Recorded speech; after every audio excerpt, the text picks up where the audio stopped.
समन्ता चक्रवालेषु अत्रा गच्छन्तु देवता सद्धम्मं मुनिराजस्य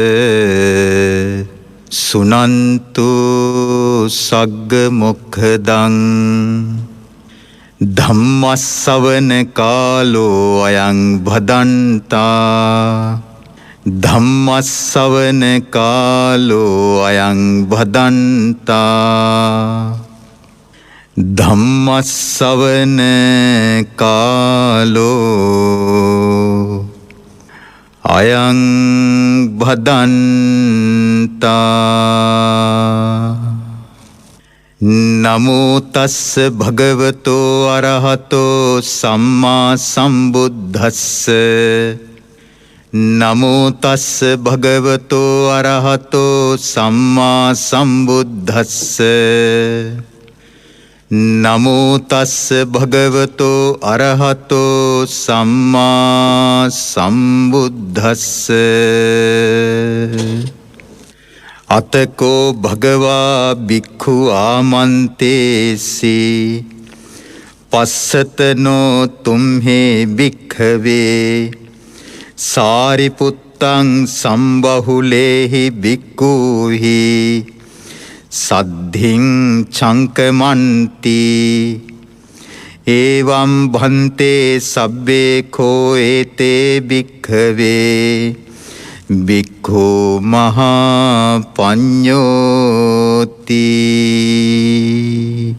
තුන් ලෝකාග්‍ර වූ භාග්‍යවත් අරහත් ගෞතම නම් වූ සම්මා සම්බුදුරජාණන් වහන්සේට නමස්කාර කරමි. නමස්කාර වේවා. මහා කාරුණික භාග්‍යවත් අරහත් සම්මා සම්බුදුරජාණන් වහන්සේ විසින් ලෝකානුකම්පාව උපදවා දේශනා කොට වදාළ උතුම් ශ්‍රී සද්ධර්මයටද නමස්කාර කරමි. නමස්කාර වේවා.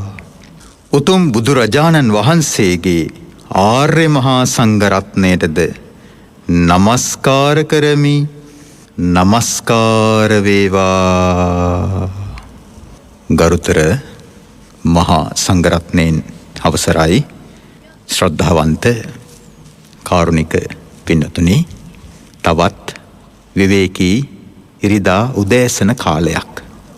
දැන් ඔබේ ජීවිතයේ ඉරිදා හිරු සදහම් උදෑසන ධර්මානුශාසනාව ශ්‍රවණය කරන එක පුරුද්දක් බවට පත් වෙලා තියෙනවනේ. ඔබම හිතන්න, ඔබේ ජීවිතය දැන් ටික ටික වෙනස් වෙමින් පවතිනවා. දැන් ඔබ පෙරට වඩා දහම් පද ශ්‍රවණය කරනවා වගේම දහම් පදවල අරුත් එකින් එක නුවණින් විමසනවා නේද? ඒක ඔබ තුළ ඇති දියුණුව. මේ ධර්මයේ තුල බුදුරජාණන් වහන්සේ විසින් සත්වයාව අභිප්‍රේරණයකට ලක් කරනවා. ඒ සිංහල වචන නම් ටිකක් බරපතල. හැබැයි අභිප්‍රේරණය කියන සිංහල වචනේ ඉංග්‍රීසි අරුත ඔබ දන්නවා. මොටිවේෂන්.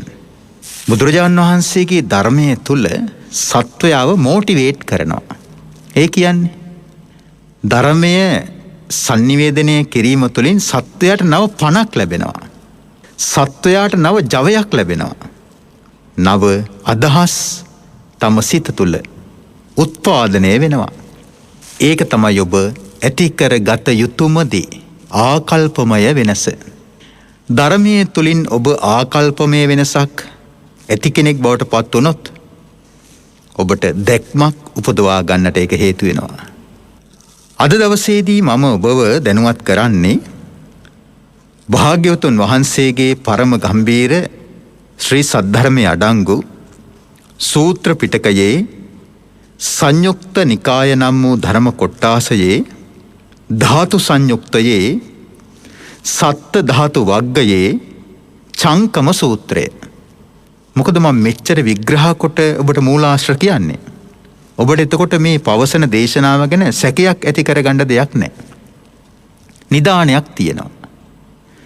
ඕනම කෙනෙකුට ග්‍රන්ථයක් අනුසාරයෙන් වේවා නව තාක්ෂණයේ යටතේ අන්තර්ජාලයෙන් වේවා චංකම සූත්‍රය කියලා සර්ච් කරොත් සංයුක්ත නිකාය ධාතු සංයුක්තයේ සත්ත්ව ධාතු වග්ගයේ චංකම සූත්‍රයේ තොරතුරු ඔබට සියසින්ම දැක ගන්නට පුළුවන්කම ලැබෙනවා. මේ සූත්‍ර දේශනාවල තියෙන විශේෂත්වය තමයි පරිබාහිර පුද්ගලයන්ගේ මතවාද මූලික බුද්ධ වචනයට එකතු වෙලා නැහැ. ඔබ හිතන්නකො මෙහෙම. දැන් චංකම සූත්‍රයේ දේශනා කරන මම දේශකයන් වහන්සේ හැටියට මේ හිරු සදහම් උදෑසන ධර්මානුශාසනාවේ පැයක් පුරාවට යන දේශනාව උපුටා ගන්නවා. උපුටා අරගෙන මා විසින් ග්‍රන්ථයක් සම්පාදනය කරනවා. එතකොට ඒ ග්‍රන්ථය තුල චංකම සූත්‍රයක් තියෙනවා. දේශකයන් වහන්සේ ධර්මයේ විග්‍රහ කරන්න පාවිච්චි කරපු දේවලුත් තියෙනවා. එතකොට ඒ තුල යම්කිසි මිශ්‍ර වීමක් තියෙනවනේ. සූත්‍ර දේශනාවල තියෙන සාරය මේකයි. මේ තුල තිබෙන්නේ බුදුරජාන් වහන්සේගේ අවබෝධය විතරමයි. ඒකයි අපි හැම නිතරම බුද්ධ දේශනාවක් සූත්‍රයක් හැටියට පුටා ගන්න උත්සාහවන්ත වෙන්නේ. මොකද අපිට අවශ්‍ය වෙන්නේ බුදුවරුන්ගේ ධර්මයේ ලෝකයට ව්‍යාප්ත කරලා ඊට අනුව ජීවිත ගත කරන සමාජයක් බිහි කරන්න. එතකොට ධර්මදේශකයන් වහන්සේලා හැටියට අපිත් ප්‍රතිපත්තිගරුක වෙන්නට ඕනේ. ධර්මදේශකයන් වහන්සේලා හැටියට අපි ප්‍රතිපත්තිගරුක නොවුනොත් ඒක තමයි අපි විසින් අපිට කරගන්න ලොකුම හානිය. ඒක මේ වගේ. හිතන්නකෝ මම තෙල් බෙහෙත් විකුණන වෙලෙන්දෙක්. මම තෙල් බෙහෙත් විකුණනවා හැබැයි මගේ තුනටිය අමාරු, දනිස් අමාරු, හන්දිපත් අමාරු එමට තියෙනවා. ඒතර මම විකුණන තෙල් බෙහෙත් මම උලන්නේ නැහැ. මගේ හන්දිපත්වල මම ගාලා කැක්කොන් සෝ කරගන්නේ නැහැ. ඔබේ හන්දිපත්වල තියෙන අමාරු සෝ කරන්න මම තෙල් බෙහෙත් විකුණනවා. ඔබ ඒකෙන් සුව වෙනවා. තෙල් බෙහෙත් විකුණන මම සුව වෙන්නේ නැහැ. බුදුරජාණන්සේ ධර්මයේ එහෙම එකක් නෙමෙයි. බුදුරජාණන්සේගේ ධර්මයේ දේශනා කරන කෙනා ඉස්සල්ලාම සුවපත් වෙන්න ඕනේ. ඊට පස්සේ තමයි මේක ලෝකෙට බෙදන්න තියෙන්නේ. එහෙනම් මේක ගැඹුරුයි. හෘදය සාක්ෂියට අනුව කරන දෙයක්. හෘද සාක්ෂියට එකඟ නැතිව ධර්ම ප්‍රචාරයක් පවා සිද්ධ කරන්න බෑ. කරගෙන යයි. හැබැයි වරදිනවා. තේරෙනවද? ගැම්ම තියෙනකම් කරයි. ඊට පස්සේ මොකද වෙන්නේ? ගැම්ම බැස්ස ගමන් ධර්මයේ කියන්නේ මමයි අවබෝධ කළේ, මමයි රහත් උනේ, මමයි ඊතර උනේ කියලා තමන්ගේ සක්කාය දිට්ඨිය මුල් කරගෙන තමන්ගේ දෙයක් කියාගෙන යනවා. ඔබට අවශ්‍ය වෙන්නේ දේශකයන් වහන්සේ නමකගේ පෞද්ගලික විස්තරද බුදුරජාණන් වහන්සේගේ අවබෝධයද? බුදුරජාණන් වහන්සේගේ අවබෝධය. බුදුරජාණන් වහන්සේගේ අවබෝධය නම් ඔබට අවශ්‍ය. ඔබ කියවා බැලිය යුත්තේම බුදුරජාණන් වහන්සේ විසින් දේශනාකට වදාළ ත්‍රිපිටක ධර්මයමයි. ඒ ත්‍රිපිටක ධර්මයේ තුල තිබෙනවා මූලික කරුණු 37ක්. ඒ මූලික කරුණු 37ට කියනවා සත්‍තිස් බෝධිපාක්ෂික ධර්ම කියලා. මොනවද මේ බෝධිපාක්ෂික ධර්ම 37? ඔන්න මතක තියාගන්න. පොතක් තියෙනවා නම් ගන්න ළඟට. පෑනක් ගන්න. අංක 1 කියලා ලියලා දාගන්න. පළවෙනි කාරණය සතර සතිපට්ඨානය. ඒක ඉස්සරහින් දාන්න අංක 4. එතන කරුණු 4ක් තියෙනවා. සතර සතිපට්ඨානය කියලා කිව්වට පස්සේ කරුණු 4ක් තියෙනවා. මොනවද? කායානුපස්සනා, වේදනානුපස්සනා, චිත්තානුපස්සනා, ධම්මානුපස්සනා. ඊට පස්සේ දාන්න අංක 2. සතර සම්‍යක් ප්‍රධාන වීරිය. වීරිය කළ යුතු ආකාර 4ක් තියෙනවා. වීරිය කළ යුතු ආකාර 4 තමයි නූපන් අකුසල් නූපදවා ඉන්නට ඕනේ. නූපන් අකුසල් නූපදවා ඉන්නට ඕනේ. උපන් අකුසල් දුරු කරගන්නට ඕනේ. නූපන් කුසල් උපදව ගන්නට ඕනේ. ඉපදිලා තියෙන කුසල් සිහි මුලා කරගන්න නැතිව භාවනාමය වශයෙන් දියුණු කරගන්නට ඕනේ. එතකොට එතන කරුණු 4යි. හරිද? ඒතර 4යි 4යි 8යි. තවත් කරුණු 4ක කොටසක් එනවා. සතර ඉද්ධිපාද. ඒක අංක 3. ඡන්ද, විරිය, චිත්ත, විමර්ශා. ඒ කරුණු 4ට තනි වචනයක් කියනවා සතර ඉද්ධිපාද කියලා. ඊට පස්සේ 4 වෙනි කාරණය පංච ඉන්ද්‍රිය. පංච ඉන්ද්‍රිය කිව්වට පස්සේ දෙන කරුණු 5යි. මොනවද මේ පංච ඉන්ද්‍රිය? ඇතැම් කෙනෙක්ගේ පංච ඉන්ද්‍රිය කියලා කියන්නේ ඇස කන නාසය දිව කය කියලා. ඒ කරුණු 5ටත් පංච ඉන්ද්‍රිය කියලා කියනවා තමයි. නමුත් මෙතනදී පංච ඉන්ද්‍රිය කියලා කියන්නේ ඒ අදහසින් නෙවෙයි. ශ්‍රද්ධා, වීරිය, සති, සමාධි, ප්‍රඥා. ඒක හතරවෙනි කාරණයේ කරුණු 5. හරිද? මාතෘකාවක් හැටියට හතරවන කරුණ එතනට කරුණු 5ක් අන්තර්ගතයි. ඊට පස්සේ එනවා පස්වන කාරණයේ හැටියට පංච බල ධර්ම. පංච බල ධර්ම වලටත් කරුණු 5ක් අයිති. ඒ පංච බල ධර්ම වලට පත් වෙන්නේ සද්ධා බලය, වීරිය බලය, සති බලය, සමාධි බලය, ප්‍රඥා බලය. අර ඉන්ද්‍රිය ධර්ම වලට යෙදිච්ච කරුණු 5ම බල ධර්ම බවට පත් වෙනවා. 6 වෙනි කාරණය සප්ත බොජ්ජංග.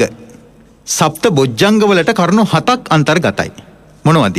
සති, ධම්මවිචය, විරිය, පීති, පස්සද්ධි, සමාධි, උපේක්ඛා.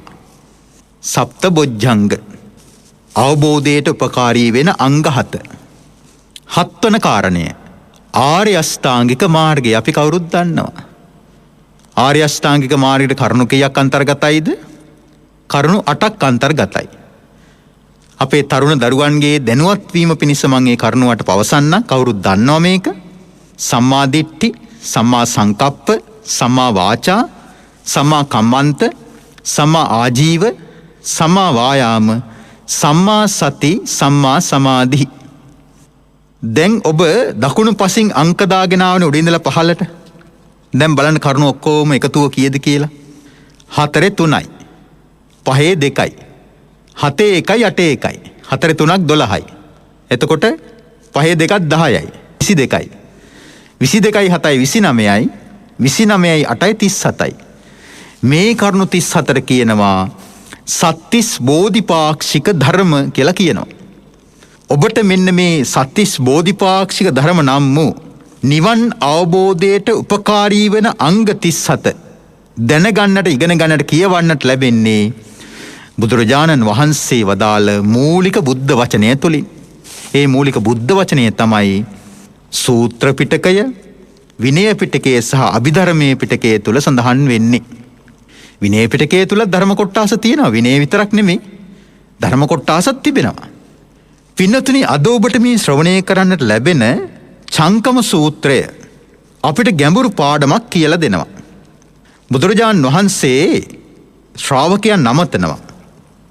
ශ්‍රාවකයන් නමතලා හරි අපූර්ව විස්තරයක් කියලා දෙනවා. ඒ විස්තරයට හේතු වෙන්නේ යම් සිද්ධියක්.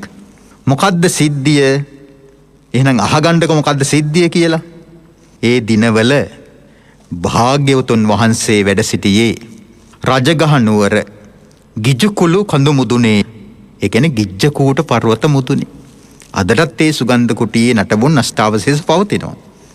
එදා සරියුත් මහරහතන් වහන්සේ බොහෝ භික්ෂූන් වහන්සේලා සමගින් භාග්‍යතුන් වහන්සේට නුදුරින් සක්මන් කරමින් සිටියා. මහා මුගලන් මහරහතන් වහන්සේද භාග්‍යතුන් වහන්සේට තරමක් නුදුරින් බොහෝ භික්ෂූන් වහන්සේලා සමග සක්මන් කරමින් හිටියා. ඒත් එක්කම මහා කස්සප මහරහතන් වහන්සේත් බොහෝ භික්ෂූන් වහන්සේලා සමගින් භාග්‍යතුන් වහන්සේට නුදුරින් සක්මන් කරමින් හිටියා. ඔය අතර අනුරුද්ධ මහරහතන් වහන්සේත් බොහෝ භික්ෂූන් වහන්සේලා සමගින් භාග්‍යතුන් වහන්සේට තරමක් නුදුරින් සක්මන් කරමින් හිටියා. ඔය අතර මන්තානි පුත්ත පුන්න ස්වාමින් වහන්සේත් බොහෝ භික්ෂූන් වහන්සේලා සමගින් භාග්‍යතුන් වහන්සේට නුදුරින් සක්මන් කරමින් හිටියා. ඔය අතර උපාලි මහරහතන් වහන්සේත් භික්ෂූන් වහන්සේලා බොහෝ දෙනා සමගින් භාග්‍යතුන් වහන්සේට නුදුරින් සක්මන් කරමින් හිටියා. ඔය අතර ආනන්ද ස්වාමින් වහන්සේත් අනිත් ස්වාමින් වහන්සේලාව රහතන් වහන්සේලා කියලා හඳුන්වලා ආනන්ද ස්වාමින් වහන්සේ විතරක් ඇයි ස්වාමින් වහන්සේ කියලා ඇමතුවේ? ඒ වෙද්දී ආනන්ද ස්වාමින් වහන්සේ සෝතාපන්න මාර්ග ඵලයට විතරයි පත් වෙලා හිටියේ. බුදුරජාණන් වහන්සේ පිරිනිවන් පෑවට පස්සේ තමයි ආනන්ද ස්වාමින් වහන්සේ රහතන් වහන්සේ නමක් බවට පත් වුනේ. ඉතින් ඒ කාරණයත් අපේ මේ බණ අහන බොහෝ සදහැවතුන් දන්නවා. නමුත් නැවත නැවතත් දැනුවත් වෙන එක වටිනවනේ. ඉතින් අපේ ආනන්ද හාමුදුරුවොත් බොහෝ භික්ෂුන් වහන්සේලා සමගින් භාග්‍යවතුන් වහන්සේ නුදුරින් සක්මන් කරමින් හිටියා. ඔය අතර දේවදත්තත් බොහෝ භික්ෂූන් වහන්සේලා සමගින් භාග්‍යවතුන් වහන්සේට නොදුරින් සක්මන් කර කර හිටියා. දැන් භික්ෂූන් වහන්සේලා කී දෙනෙක්ගේ කණ්ඩායම් කීයක්ද? ප්‍රධාන භික්ෂූන් වහන්සේලා 8 දෙනෙකුගේ භික්ෂු කණ්ඩායම් 8ක්. අපි බලමු කවුද මේ භික්ෂු කණ්ඩායම් 8 කියලා. සරියුත් මහරහතන් වහන්සේ සමග සක්මන් කරන පිරිස. මුගලන් මහරහතන් වහන්සේ සමග සක්මන් කරන පිරිස. මහා කස්සප මහරහතන් වහන්සේ සමග සක්මන් කරන පිරිස. අනුරුද්ධ මහරහතන් වහන්සේ සමග සක්මන් කරන පිරිස. මන්තානිපුත්ත පුන්න ස්වාමින් වහන්සේ සමග පුන්න රහතන් වහන්සේ සමග සක්මන් කරන පිරිස. උපාලි මහරහතන් වහන්සේ සමග සක්මන් කරන පිරිස. ආනන්ද ස්වාමින් වහන්සේ සමග සක්මන් කරන පිරිස. දේවදත්ත සමග සක්මන් කරන පිරිස. භික්ෂු කණ්ඩායම් කීයද? 8යි. ප්‍රධාන තේර භික්ෂුන් වහන්සේලා 8 නමක් හිටියා දේවදත්තද සහිතව. එදා භාග්‍යවතුන් වහන්සේ මේ භික්ෂු පිරිස සක්මන් කරනවා ගිජ්ජකූට සුගන්ධ කුටිය තනවා ඇති ගිජ්ජකූට මුදුනේ සිට. පල්ලෙහා සක්මන් වල තම සහෝදර සබ්‍රහ්මචාරීන් වහන්සේලා සමගින් සක්මන් කරන මේ භික්ෂු කණ්ඩායම් 8 දැකලා භාග්‍යවතුන් වහන්සේ සමීපයේ එවෙල හිටපු භික්ෂුන් වහන්සේලා එමතුවා. මහණෙනි, සාරිපුත්තයන් වහන්සේ බොහෝ භික්ෂූන් වහන්සේලා සමග සක්මන් කරන අයුරු ඔබට පෙනෙනවද? එහෙමයි ස්වාමීනි. මහණෙනි, ඔය භික්ෂූන් වහන්සේලා සියලු දෙනාම මහා ප්‍රඥාවන්තයි. දැක්කද? සාරිපුත්ත මහරහතන් වහන්සේ සමග එකතු වුණේ කවුද? මහා ප්‍රඥාවන්තය. වේගයෙන් සියුම් ලෙස ධර්ම කාරණා නුවණින් විමසන්නට පුළුවන් අය. මහණෙනි, ඔය මුගලන් සමග බොහෝ භික්ෂූන් සක්මන් කරන අයුරු ඔබට පෙනෙනවද? එහෙමයි ස්වාමීනි. මහණෙනි, ඔය භික්ෂූන් සියලු දෙනාම මහා 이르දි බලලාභීන්. කොහොමද? ඒ හැම දෙනාටම 이르දි ප්‍රාතිහාර දක්වන්න පුළුවන්. විස්මිතයි. එහෙම යුගයක් තිබ්බා. මුගලන් මහරහතන් වහන්සේ ගැන පුදුම හිතෙනවා උන්වහන්සේගේ 이르දි බල ගැන. දවසක් දුර්භික්ෂ කාලයක්. භික්ෂූන් වහන්සේලාට දානේ හිඟයි. කොටින්ම භාග්‍යවතුන් වහන්සේට පවා දානේ හිඟ වුණා. මුගලන් මහරහතන් වහන්සේ දිනක් පවසනවා, ස්වාමීනි භාග්‍යවතුන් වහන්සේ, භික්ෂූන් වහන්සේලා ගොඩාක් निराहाරව ඉන්නේ. කුසගිනි වේදනා දරාගෙන ඉන්නවා. ශාන්තිවාදීව ඉන්නවා. ස්වාමීනි, මේක ගොඩක් දුෂ්කර අමාරු දෙයක්. ස්වාමීනි, මේ පොළව අභ්‍යන්තරයේ තියෙනවා රස පොළව කියලා කොටසක්. ස්වාමීනි, ඒ රස පොළව හරියට පිලව් නැති මීවදයක් වගේ. මට පුළුවන් කිව්ව භික්ෂුන් වහන්සේලා වෙනුවෙන් ඒ දේ කරන්න. දැන් මේ මොකද්ද කරන්න හදන්නේ? රස පොළව ගෙනල්ලා දෙන්න හදන්නේ. භික්ෂුන් වහන්සේලාට දානේ හැටියට වළඳන්න. සාමාන්‍ය කෙනෙකුට ඒක හිතාගන්න නෙමෙයි. එහෙම දෙයක් තියෙනවද කියලා දන්නවද? එහෙම දෙයක් තියෙනවද කියලාවත් දන්නේ නැහැ. මුගලන් මහරහතන් වහන්සේගෙන් භාග්‍යවතුන් වහන්සේ විමසනවා, මොග්ගල්ලාන, ඔබ ඔය රස පොළව භික්ෂුන් වහන්සේලාට ගෙනත් දෙන්න හදන්නේ කොහොමද? ස්වාමීනි, 이르දියෙන් මම හස්තයක් මවලා රස පොළව ගන්නවා කිව්වා. මගේ ඒක හස්තයකට. තවදුරටත් පැහැදිලි කරනවා. කොහොමද මුගලන් මහරහතන් වහන්සේ තවදුරටත් පැහැදිලි කරන්නේ? ස්වාමීනි, එක අත්ලකට මහ පොළව ගන්නවා. අනිත් අත්ලට තමයි කිව්වා රස පොළව ගන්නේ. පිලව් නැති මීවදයක් වන් කොටස. මොග්ගල්ලාන, එතකොට පොළව ඇසුරු කරගෙන සිටින සත්වයෝ දුකට, පීඩාවට, සන්ත්‍රාසයට පත් වෙයි නේද? බියක් ඇති කරගනී නේද? ස්වාමීනි, සත්වයෝ කිසිම කෙනෙකුට, කුරා කුහුඹුවෙකුටවත් නොදැනෙන විදිහටයි කිව්වා මම මේ 이르දි ප්‍රාතිහාර්ය පාවිච්චි කරන්නේ. බුදුරජාණන් දේශනා කළා, කම් නැත මොග්ගල්ලාන. සත්වයෝ දුකට පත් වෙන්න පුළුවන්. බීතියට පත් වෙන්න පුළුවන්. තැති ගන්න පුළුවන්. අවශ්‍ය නැහැ කිව්වා. තථාගතයන් වහන්සේ ප්‍රදාන භික්ෂුන් වහන්සේලා ඉවසීමම පුරුදු කරමින් මේ දුෂ්කර කාලය නිමා කරනු ඇත කියලා කිව්වා. දැක්කද? එතකොට බුද්ධ ශ්‍රාවකයෙකුට එහෙම කරන්න පුළුවන්. මුගලන් මහරහතන් වහන්සේ කියන ඒ වගේ මහා 이르දිමතෙක්. ඉතින් මුගලන් මහරහතන් වහන්සේ සමග සක්මන් කරන්නේ කවුද? මහා 이르දි බලලාභී භික්ෂුන් වහන්සේලා. මහණෙනි, අර බලන්න මහා කස්සප සමග භික්ෂු පිරිසක් සක්මන් කරනවා නේද? ඔබට පෙනෙනවද ඒක? එසේ ස්වාමීනි මහණෙනි ඔය භික්ෂූන් සියලු දෙනාම දුතාංගධාරීන්. ඒ කියන්නේ මේ කෙලෙස් කම්පා කිරීමට අධිකතර වීරිය වඩන උදවිය කිව්වා. මහා කස්සප සමග ඉන්නේ. මහා කස්සපයන් වහන්සේගේ ගුණත් සුළුපටු නෑ, එසේ මෙසේ ගුණ නෙමෙයි. දුප්පතුන්ගේ මුනිවරයා කියලා කියන්නේ මහා කස්සප මහ රහතන් වහන්සේටයි. දානයට වැඩම කළත් වංශවත් සිටුවරු, රජවරු, අමාත්‍යවරු, දානපති ව්‍යාපාරිකයෝ හොයාගෙන ගියා නෙමෙයි. දානපතියන් සමීප කරගෙන දානෙ ගත්තා නෙමෙයි. මහා කස්සපයන් වහන්සේ හොය හොයා ගියේ දිලින්දන්මයි. දිලින්දන්ම හොය හොය ගොස් පිණ්ඩපාතේ වැඩම කළ දිලින්දන්ට පින් රැස් කෙරෙව්වා. එහෙම ලෝකේ හිතන අය කොච්චර අඩුද නේද? පිරිච්ච කලයමනේ පුරවන්නේ. හිස් කලවලට කවුරුත් වතුර දාන්නේ නැහැනේ. වර්තමානයේ හිම දේවල්නේ බොහෝ විට අපිට දක්නට ලැබෙන්නේ. නමුත් බලන්නකො බුද්ධ ශ්‍රාවකයෝ කොයිතරම් හදවතින්ම හදපත්ලෙන්ම කරුණාවෙන් මෛත්‍රියෙන් දයාවෙන් යුක්තයිද කියලා.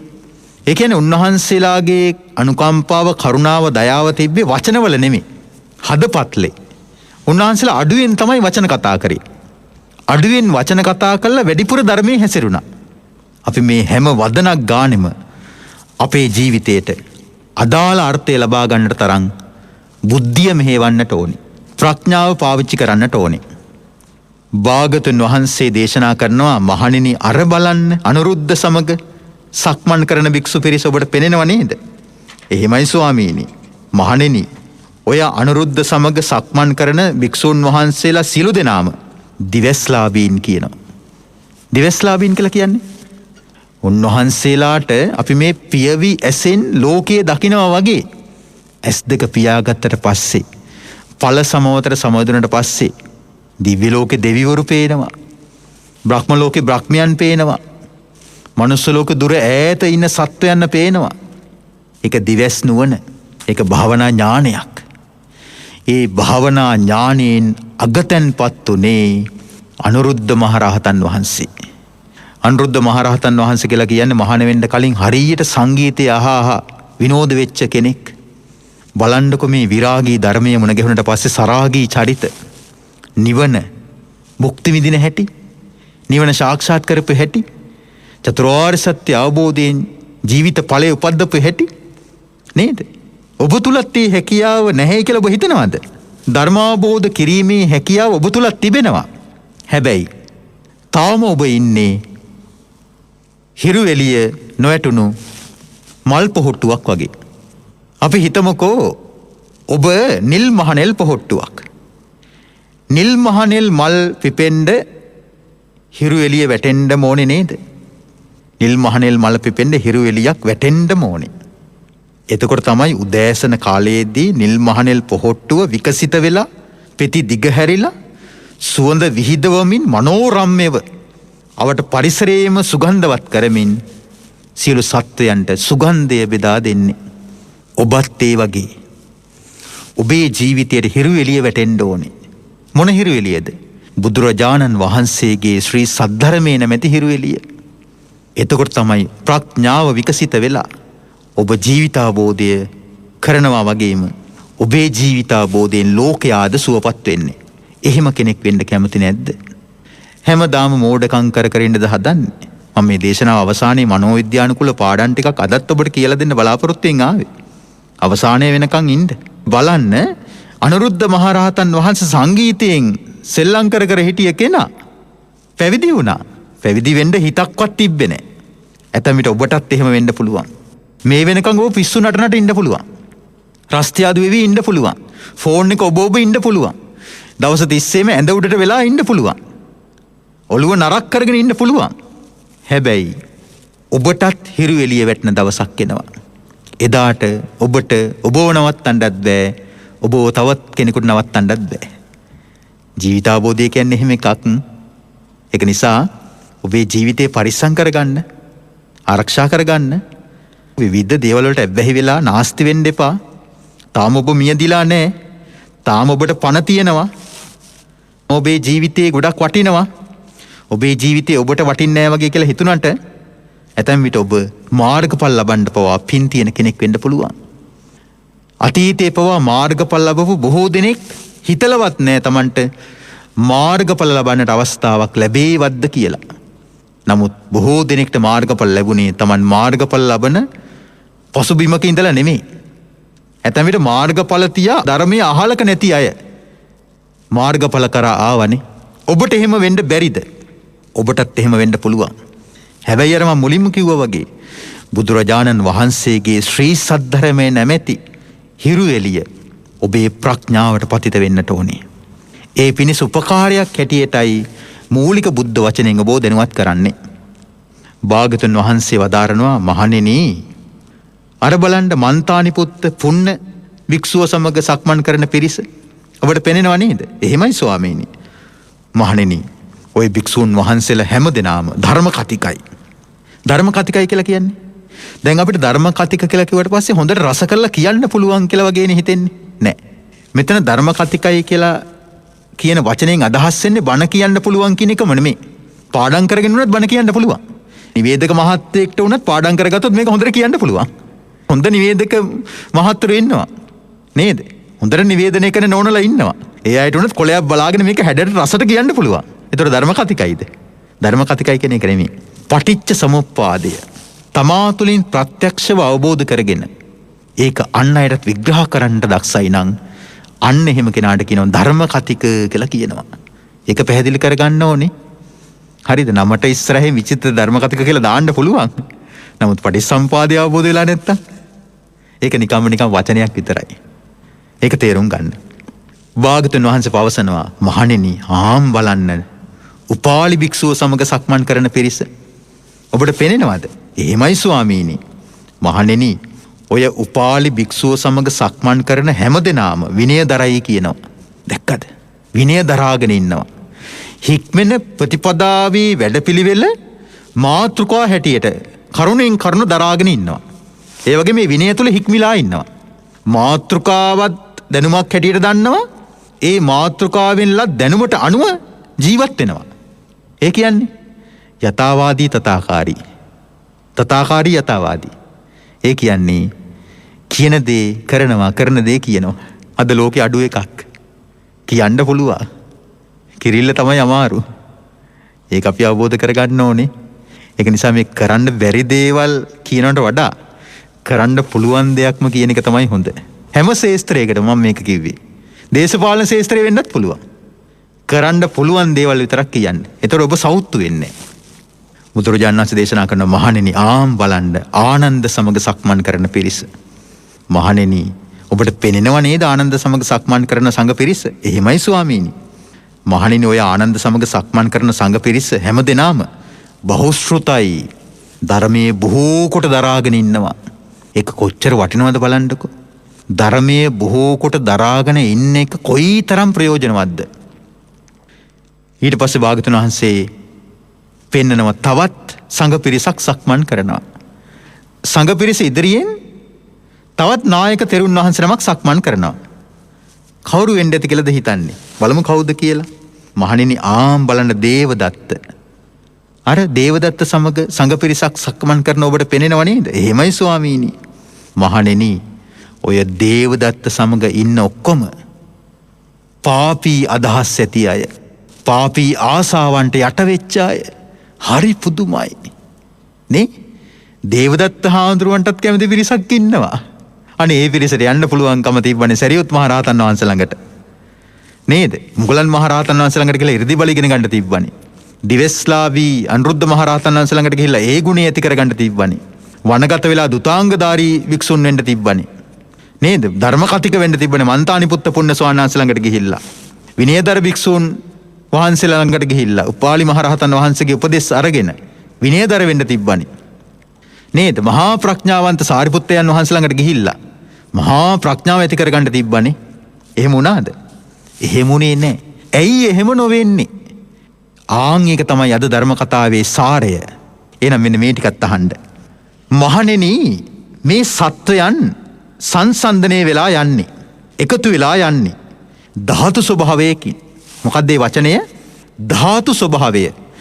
ධාතු මහණෙනි මේ සත්වයන් සංසන්දනය වෙලා යන්නේ එකතු වෙන්නේ ධාතු ස්වභාවයකින්. ලාමක අදහස් ඇති සත්වයන් ලාමක අදහස් ඇති සත්වයන් සමග අගේට පෑහිලා යනවා. එකතු වෙලා යනවා. යහපත් අදහස් ඇති සත්වයන් යහපත් අදහස් ඇති සත්වයන් සමග අගේට පෑහිලා යනවා එකතු වෙලා යනවා. ඔන්න රහස. දැන් සිහි කරන්න ඔබේ වටා ඉන්න පිරිස. ඔබ වටා ඉන්න මිතුරන් මිතුරියන් පිරිස ඔබ බලන්න. ඒ වැඩිපුරම කැමති මොනවටද? නිකන් හිතන්න. මම ඇසුරු කරන යහළුවන් යෙහෙලියන් වැඩිපුරම කැමති මොනවටද? මනුස්සකමටද අමනුස්සකම් වලටද?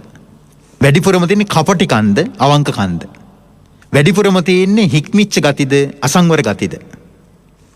වැඩිපුරම ඒගොල්ලෝ හිතන්නේ මොනවද? ඒගොල්ලෝ යන්නේ කොහාටද? ඒගොල්ලෝ කතා කරන්නේ මොනවද? නිකන් හිතලා බැලුවද? ආන් ඒකයි මිනිස්සුන්ව අඳුනගන්න ක්‍රමය.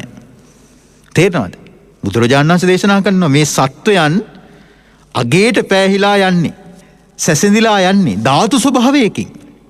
මහණෙනි ඉස්සරත් එහෙමයි කියනවා. අතීතයේ පවා මේ සත්වයන් සැසඳිලා ගියේ එකතු වෙලා ගියේ ධාතු ස්වභාවයකින්. ලාමක අදහස් ඇති සත්වයන් ලාමක අදහස් ඇති සත්වයන් සමග අගේට පෑහිලා ගියා. එකතු වෙලා ගියා. යහපත් අදහස් ඇති සත්වයන් යහපත් අදහස් ඇති සත්වයන් සමග අගේට පෑහිලා ගියා එකතු වෙලා ගියා. මහණෙනි අනාගත කාලේ පවා එහෙමයි. අනාගත කාලයේදී පවා මේ සත්වයන් සංසන්දනය වෙලා යන්නේ එකතු වෙන්නේ ධාතු ස්වභාවයකින්. ලාමක අදහස් ඇති සත්වයන් ලාමක අදහස් ඇති සත්වයන් සමග අගේට පෑහිලා යනවා එකතු වෙලා යනවා. යහපත් අදහස් ඇති සත්වයන් යහපත් අදහස් ඇති සත්වයන් සමග අගේට පෑහිලා යාවි එකතු වෙලා යාවි. මහණෙනි දැන් පවා එහෙමයි. වර්තමානයේ පවා එහෙමයි. මේ සත්වයන් සැසඳිලා යන්නේ සංසන්දනය වෙන්නේ එකතු වෙන්නේ ධාතු ස්වභාවයකින්. ලාමක අදහස් ඇති සත්වයන් ලාමක අදහස් ඇති සත්වයන් සමග අගේට පෑහිලා එකතු වෙලා යනවා. ඒ වගේම යහපත් අදහස් ඇති සත්වයන් යහපත් අදහස් ඇති සත්වයන් සමග අගේට පෑහිලා එකතු වෙලා යනවා.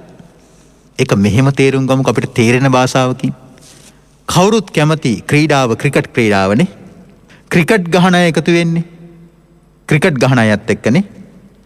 පාපන්දු ක්‍රීඩාව කරන අය පාපන්දු ක්‍රීඩාව කරන අයත් එක්ක එකතු වෙනවා. අත්පන්දු ක්‍රීඩාව කරන අය කියන්නේ වොලිබෝල් ගහන අයත් එක්ක එකතු වෙනවා. ඔය අතර ඉන්න කැරම් ගහන අය කැරම් ගහන අයත් එක්ක එකතු වෙනවා. ඊට බැඩ්මින්ටන් ගහනවා. බැඩ්මින්ටන් ගහන අයත් එක්ක එකතු වෙනවා. කාර් රේස් පදින අය කාර් රේස් පදින අයත් එක්ක එකතු වෙනවා. බෝරු ගහන අය ඒක තමයි හොඳම කතාවනේ. බූරුව ගහන අය එකතු වෙන්නේ කාගෙත් එක්කද? බූරුව ගහන අයත් එක්ක. ඔට්ටුවට නේද රේස් සූදු. එංගලන්තේ තමයි අස්සය දුවන්නේ. මෙහෙ තමයි ඔට්ටුව අල්ලන්නේ. ඇතැම් විට එංගලන්තේ ඉන්න අයවත් දන්නේ නැහැ ඒ අස්සයාගේ නමවත් අස්සයාගේ පිට නැගලා යන ජොකියාගේ නමවත්. නමුත් මෙහෙ ඉන්න තේරෙනවද? මෙහෙ අගහිඟතාවලින් පෙළෙන දරිද්‍රතාවයෙන් පෙළෙන මිනිස්සු දන්නවා අස්සයාගේ නමක් දන්නවා ජොකියාගේ නමක් දන්නවා. වලණ්ඩකුනේ ධාතු නානත්වය හරි පුදුමයි. අපරාධ කරන අයත් එක්ක එකතු වෙනවා. අපරාධ කරන අයත් එක්ක තමයි එකතු වෙන්නේ. ලාමක අසභ්‍ය දේවල් කරන අය ලාමක අසභ්‍ය වැඩ කරන අයත් එක්ක එකතු වෙනවා. ජාවාරම් කරන අයත් සමග අගේට පෑහිලා එකතු වෙලා යනවා. පින්කම් කරන අයත් එක්ක එකතු වෙලා යනවා. දන් දෙන අය එක්ක එකට එකතු වෙනවා. සිල් රකින්න අයත් එක්ක එකට එකතු වෙනවා. භාවනා කරන අයත් සමග එකට එකතු වෙනවා. එතකොට මේ දහම් පොත්පත් ලියන අය දහම් ග්‍රන්ථ සම්පාදනය කරන අය සමග එකතු වෙනවා. හරි පුදුමයිනේ.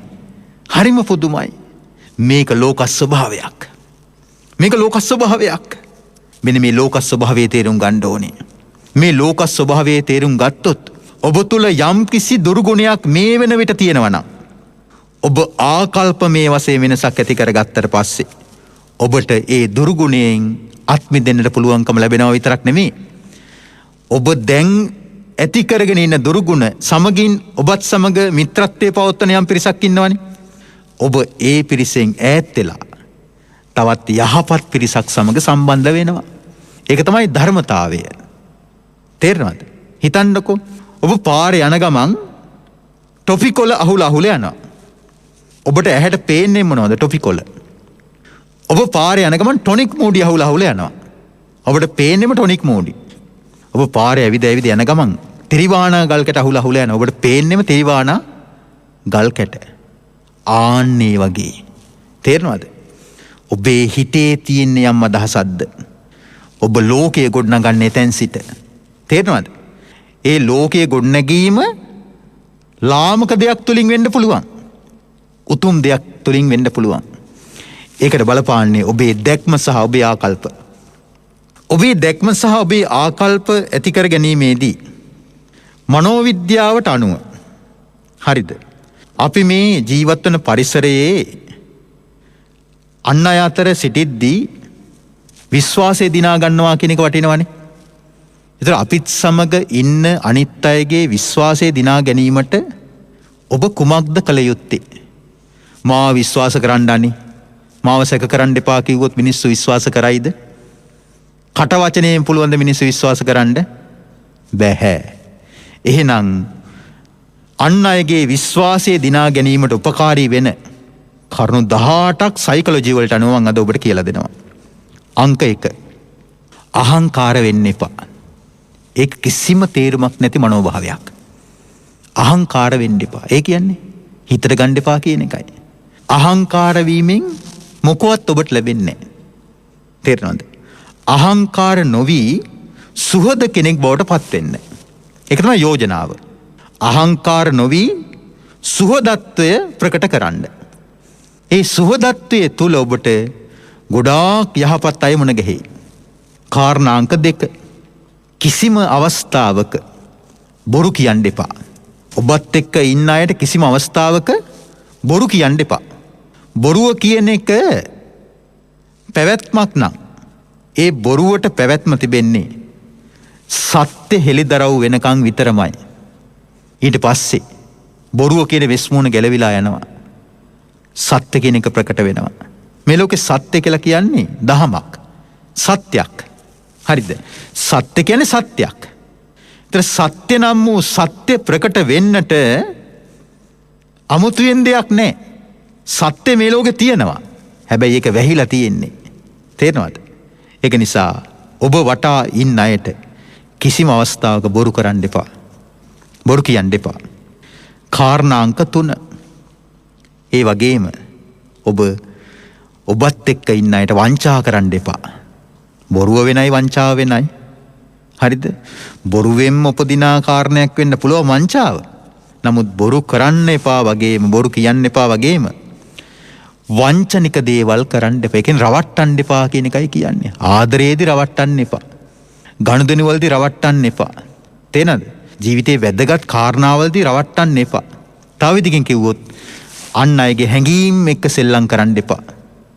අන් අයගේ හැඟීම් සමග සෙල්ලම් කළොත් ඇතැම් විට ඔබට ඔබේ ප්‍රියතම කෙනා ජීවිතයෙන් පවා නැති වෙන්න පුළුවන්. තරුණ ළමයින්ට එහෙම වුණානේ. කලා ශාස්ත්‍රයයට එහෙම වුණානේ. නේද? ලාංකීය කලා ශාස්ත්‍රයේ තරුණ අයටත් එහෙම වුණා. බොලිවුඩ් කලා ශාස්ත්‍රයටත් එහෙම වුණා. ඇයි ඒ? හැඟීම් සමග සෙල්ලම් කරන අය ඉන්නවනේ. ජීවිත කියලා කියන්නේ සෙල්ලම් බඩු නෙමෙයි. තේනවද? ලේ මස් වලින් හැදිච්ච දේවල්. හැඟීම් දැනීම් දැනෙන දේවල්. කළුගල් නෙමෙයි. ඒක නිසා අන් අයගේ විශ්වාසය දිනා ගැනීමේදී හැඟීම් සමග සෙල්ලම් නොකර ඉන්න. කාරණාංක 4. හිතන්නේ නැති දෙයක්, වැදගත්ම දෙයක්. දුරකතන ඇමතුම් වලට ප්‍රතිචාර නොදක්වා ඉන්න එපා. එතකොට මෙතනදී විශේෂණ පදයක් දාන්න ඕනේ. අනවශ්‍ය කරදර වලට නෙමෙයි. නේද? අනවශ්‍ය කරදර වලට මේ කෝල් කරන්න කියලා නෙමෙයි මේ කියන්නේ. ඔබේ ප්‍රියයන් ඔබත් සමග ඉන්න අය නේද? ඔබව සම්බන්ධ කරගන්න ලේසිම පහසුම ක්‍රමේනේ ඔබට කෝල් කරන එක. ඔබට ඔබ දන්නම අය කෝල් කරනකොට බොරුවට නිකන් ගණන් උස්සන්න එපා. එහෙමත් වෙනවනේ. බොරුවට නිකන් ගණන් උස්සනවා. වැඩක් නැහැ. බොරුවට ගණන් ඉස්සිල්ල තියෙනව නේද? ඒවා හරි ලාභයි. ඒක නිසා මේ ලාභ දේවල් බාල දේවල් කරන්න එපා. දුරකථන ඇමතුම් වලට අවස්ථානුකූලව ප්‍රතිචාර දක්වන්න. කාරණාංක 5. කාර්යබහුල අවස්ථාවක ඔබ කාර්යබහුල අවස්ථාවක නම් සිටින්නේ. කෙටි පණිවිඩයක් යවන්න. I'll call later. නේද? ඒක ඩිෆෝල්ට් වෙනවා. මෙසේජ් එක ආය අමුතියෙන් ඔබට ටයිප් කරන්න ඕනේ නැහැ. දුරකථන වල පහසුකමක් හැටියට වෙනවා. මම පස්සේ වැඩ කතා කරන්න. මම ඔයාලට පස්සේ ගන්න. නේද? හරි වටිනවා. හරි වැදගත් මේක. කෙනෙක් ඔබට අමතන්නේ කුමක් හෝ අවශ්‍යතාවයක් මතනේ. ඔබ හිතන්නකෝ ඒක ඔබේ පැත්තේ. ඔබ කෙනෙකුට ගන්න හදනවා සම්බන්ධ කරගන්න බෑ. රින්ග්ස් යනවා ආන්සර් කරන්නේ නැහැ. මෙසේජ් එකක්වත් නැහැ. රිප්ලයි එකක් නැහැ. එපා වෙනවනේ, කලකිරෙනවනේ. එහෙම කරන්න එපා. මිනිස්සුන්ගේ හැඟීම් දැනීම් තේරුම් ගන්න ඕනේ. මේකෙන් අදහස් කරන්නේ මම නැවතත් කියනවා මේකෙන් අදහස් කරන්නේ අනවශ්‍යයත් එක්ක මේ දුරකථන සංවාදات එක්ක කෙටි පණිවිඩත් එක්ක සෙල්ලම් කරන්න කියලා නෙමෙයි. රාජකාරි මට්ටමින් වෙන්න පුළුවන්. අම්මගේ තාත්තගේ කෝල් එකට නම් අනිවාර්යයෙන්ම ආන්සර් කරන්න ඕනේ. නේද? ඔබට ඔන්න නිතරම මානසික වදයක් වෙන කෙනෙක් ඉන්නවා කියමුකෝ. ඔබ නම්බර එක සේව් කරගන්නකොටම සේව් කරගන්න මහා වදයක් කියලා. එතකොට ඔබ නම දකිද්දිම බලනවා මහා වදයක් ගෙන් කෝල් එකක්. එහෙනම් මේක ගන්න ඕනේ නැහැ. ඔබ සේව් කරගන්නකොට මහා වදයක් කියලා සේව් කරගන්න. ඒක වටිනවා. හරිද? අම්මට තාත්තට ඔබේ පවුලේ සහෝදර සහෝදරියන්ට ඔබ කෝල් එකට ආන්සර් කරන්න ඕනේ. තේරෙනවද? ඒක අවස්ථානුකූලව වෙනස් වෙන්න පුළුවන්. මේ ඔබ හිතන්නේ නැති පුංචි දේවල්. ඒතර ඔබ ගැන ආදරයක් විශ්වාසයක් අනිත් අයට ඇති වෙනවා. එයා පස්සේ ගනි වැඩක ඇත්තේ. සමහරට වැඩ ඇරලා ඇවිල්ලා නිදි ඇති. මානුෂීයව හිතෙනවා. එයාගේ ගණන් කියලා එහෙම හිතෙන්නේවත් නැහැ. ඇයි අපි ඕනෝන් ඇසුරු කරනකොට ඕනෝන්ගේ ගති සිරිත් ඒ චර්යාව දන්නවනේ නේද? කොටිම මේ කතා කරන වචන වලින් යම් පමණකින් අල්ලගන්න පුළුවන්. කෙනෙක්ගේ ස්වභාවය. කාරණාංක 6. ගල් හිතක් ඇති කරගන්න එපා. ගල් හිතට විරුද්ධාර්ථය මොකද්ද? මෘදු හිත. මෘදු හිතක් ඇති මෘදු කෙනෙක් වෙන්න කවුරුත් ඔබට ප්‍රිය වෙයි. කාරණාංක 7.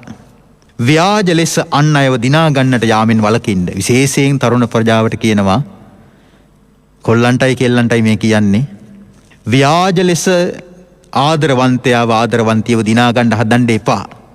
හිමි නම් ලැබෙයි. හිමි නැත්තම් අහිමි වෙයි. පස්සෙන් ගිහලා සවුත්තු වෙන්නත් එපා. හරිද? ව්‍යාජ ලෙස අන් අයව දිනා ගන්න හදන්න එපා. අනිත් කාරණේ තමයි අන් අයව ලබා ගන්න කියලා ඔබ ඔබේ නිදහසට අගුල් දා ගන්නත් එපා. දැන් ඇතැම් අය තමන්ගේ ස්වාධීනත්වය පාවලා දෙනවා ආදරයක් වෙනුවෙන්.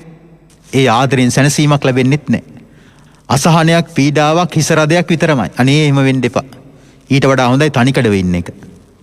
ඒක නිසා ව්‍යාජ ලෙස අන් අයව දිනා ගැනීමෙන් වළකින්න, දිනා ගන්නට යාමෙන් වළකින්න.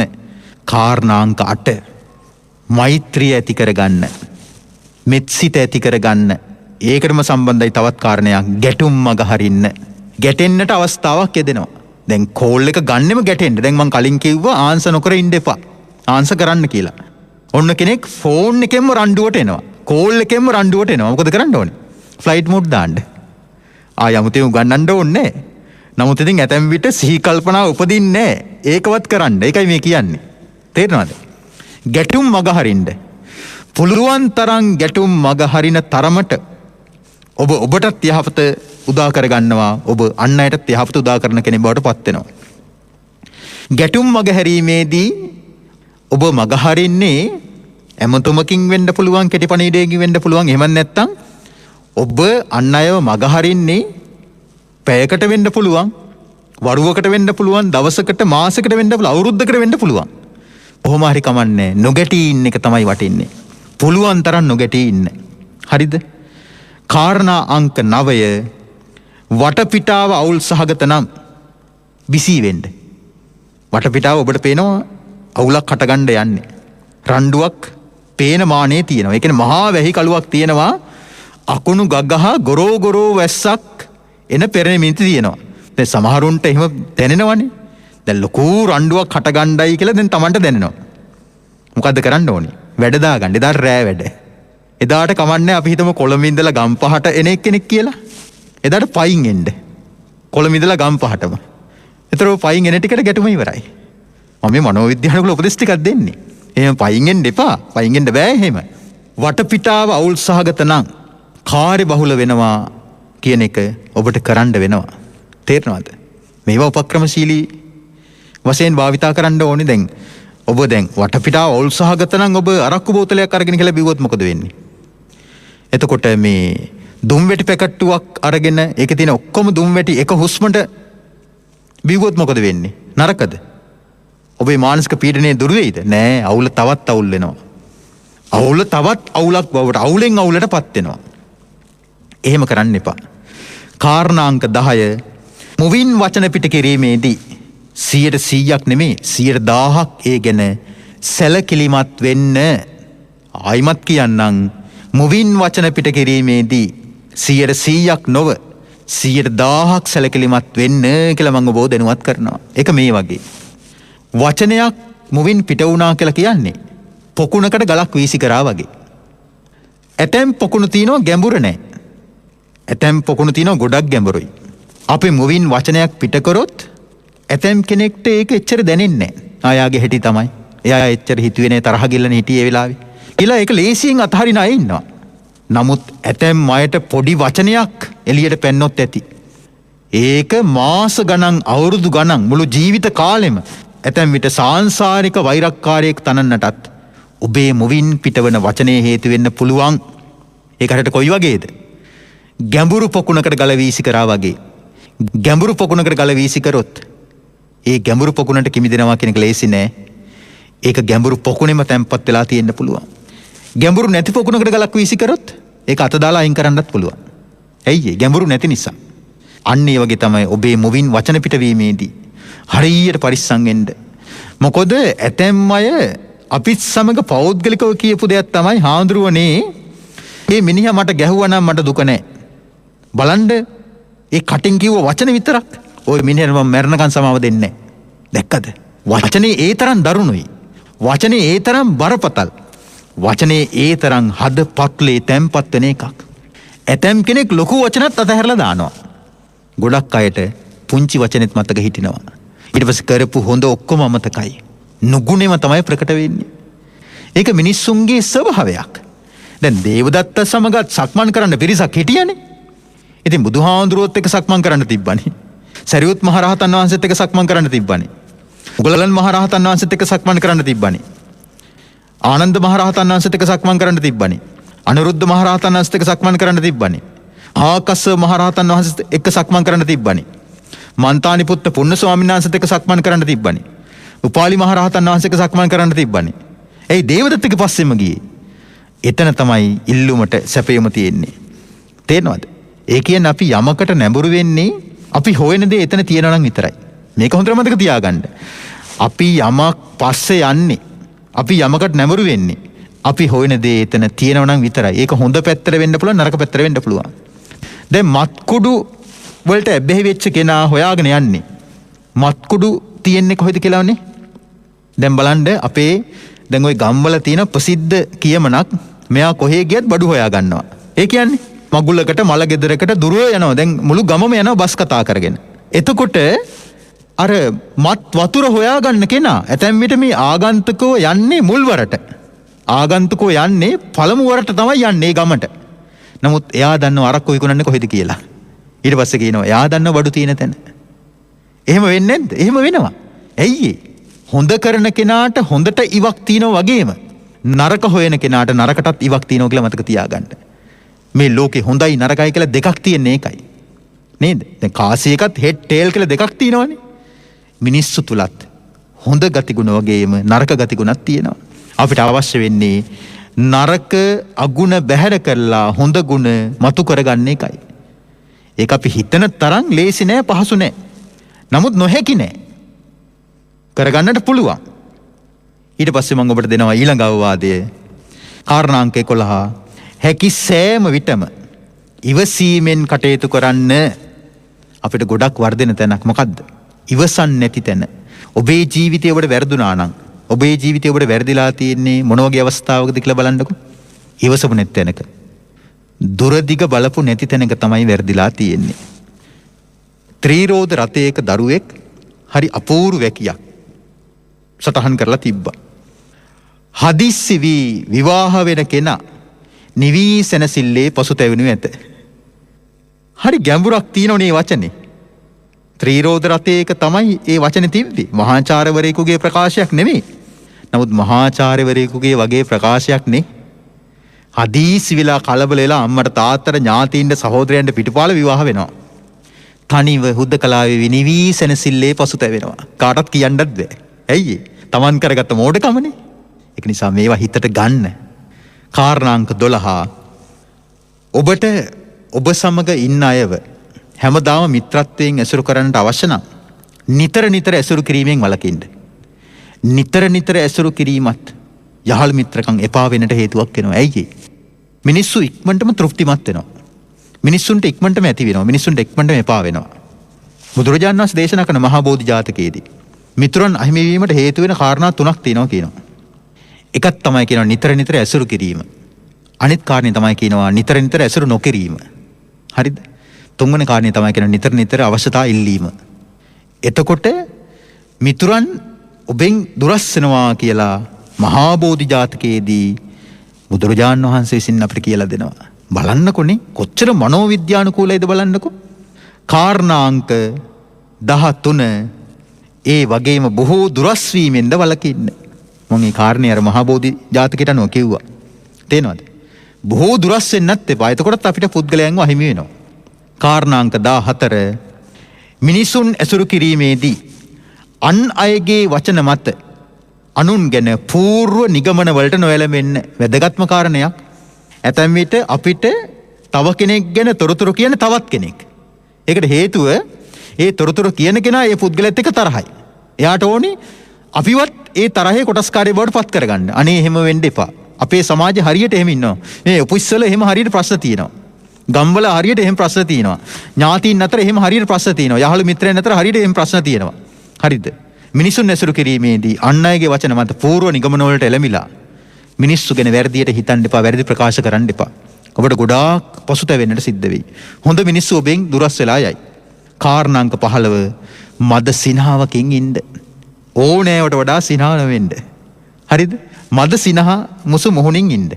ඕනෑවට වඩා සිනාසීමෙන් වළකින්න. කාරණාංක 16 මිතුරන් අතරදී ඕනට වඩා සීරියස් වෙන්න එපා. හැල්ලු වෙන්නත් එපා. මධ්‍යස්තව සරලව ඉන්න. සීරියස් වෙන්න එපා. තේරෙනවද? ඔබේ තත්ත්වෙ පෙන්වන්න එපා. ෆෝන් එකකින්වත් මං ගත්ත මේ බ්‍රෑන්ඩඩ් බාණ්ඩ මේ කියලා අනේ මේ කබල් නිකන් නෝමල් ෆෝන් එකක් පාවිච්චි කරන අයට ලොකු ලොකු ෆෝන් වල රඟ බල පෙන්වන්න එපා. පව්. ඒ මිනිස්සයා ගොඩාක් ප්‍රශ්න වල ඉන්නව වෙන්න පුළුවන්. මේව මතක තියාගන්න. කාරණාංක 17 ඉටු කිරීමට නොහැකි පොරොන්දු දීමෙන් වළකින්න. ඔබ යම්කිසි පොරොන්දුවක් දුන්නොත් හරිද? ඔබට පුළුවන් පොරොන්දුවක් විතරක් ඔබ ලබා දෙන්න. හරි. ඔබට දෙන්න බැරි පොරොන්දු ඔබ දෙන්න එපා. මේක විශේෂයෙන් ආදරය කරන අය අතර. හරිද? ආදරය කරන අය අතර ආදරේ පළුදු වෙන්නට මේක හේතුවක් වෙනවා. ඒක නිසා ඉටු කිරීමට නොහැකි පොරොන්දු නොදී ඉන්න. අවසාන කාරණේ කාරණාංක 18 මංගල්‍ය උත්සවයකදී වේවා, අවමංගල්‍යකදී වේවා, රෝගී අවස්ථාවකදී වේවා මග අරින්න එපා. අවස්ථානුකූලව පෙනී ඉන්න. මිනිස්සුන්ට ඔබව මතක ඇති වෙන හොඳම අවස්ථාවක් මංගල්‍ය උත්සවය වෙන්න පුළුවන්. අවමංගල්‍ය උත්සවයද ඒකට කියන්නේ? අවමංගල්‍ය උත්සවය කියලාත් කියනවා. ඉතින් අවමගුලක් වෙන්න පුළුවන්. රෝගී වෙච්ච අවස්ථාවක් වෙන්නත් පුළුවන්. ඔබ දුකට විපතටපත් වෙච්ච ඕනම අවස්ථාවක් වෙන්න පුළුවන්. ඔබ වටා ඉන්න අයව මගහරින්න එපා. ඔබට ශක්ති පමණින් ඒ අය වෙනුවෙන් පෙනී ඉන්න. උදව් කරන්න, උපකාර කරන්න. එතකොට මිත්‍රත්වයේ, සුහදත්වයේ, විශ්වාසයේ බොහෝ කාලයක් ගොඩනගා ගන්නට, පවත්වාගෙන යාමට ඒක හේතුවක් වෙයි. එහෙනම් අද ඔබට චංකම සූත්‍රය කියලා දුන්නා. ඒ වගේම මනෝවිද්‍යානුකූල උපදෙස් 18ක් ලබා දුන්නා. අන් අයගේ විශ්වාසයේ සුහදත්වයේ ඇති කර ගැනීමේදී ඔබ විසින් පිළිපැදිය යුතුය. ඉතින් මෙතෙක් වේලා හිරු සදහම් උදෑසන ධර්මදේශනාව ශ්‍රවණය කොට රැස් කරපු සියලු පුණ්‍ය සම්භාර ධර්මයෝ ඔබ හැම දිනාටම ප්‍රඥා ලෝකයේ උපදවාගෙන චතුරාර්ය සත්‍ය අවබෝධය ලබන්නටම පාරමී ධර්මයක්ම වෙත්වා කියලා සෙත්පතා ආශිර්වාද කරනවා. රැස් කළ උදාාරතර පුණ්‍ය ධර්මයෝ පින් කැමති සියලු දෙවිවරු අනුමෝදන් වෙත්වා. ඔබ අප හැමනමින් අභාවයට පත් සියලු ඥාතිවරු මේ පින් අනුමෝදන් වෙත්වා. හිරු මාධ්‍ය ජාලයේ ගරු සභාපති තුමාටත් කාර්ය මණ්ඩලයටත් මේ පින් ආශිර්වාදයක් ලෙස අනුමෝදන් කරන අතර ලෝකේ පුරා ශ්‍රී සද්ධර්මයේ ශ්‍රවණය කරපු සුපින්නත් ඔබ සෑම සිළු දෙනාටමත් මෙම උත්තම කුසලය ප්‍රඥා ලෝකයේ පිණිසම පාරමිතාවක්ම වෙත්වා. දෙවියන්ට පින් දෙමු මාස් සමගම කියන්න. ආකාසට්ටාච බුම්මට්ඨා දේවානාගා මහිද්దికා පුඤ්ඤන්තං අනුමෝදිත්වා චිරන් රක්ඛන්තු ශාසනං. ආකාසට්ටාච බුම්මට්ඨා දේවානාගා මහිද්దికා පුඤ්ඤන්තං අනුමෝදිත්වා චිරන් රක්ඛන්තු දේශනං. ආකාසට්ටාච බුම්මට්ඨා දේවානාගා මහිද්దికා පුඤ්ඤන්තං අනුමෝදිත්වා චිරන් රක්ඛන්තු ත්වං සදා. සියලු දෙනාටම තෙරුවන් සරණයි.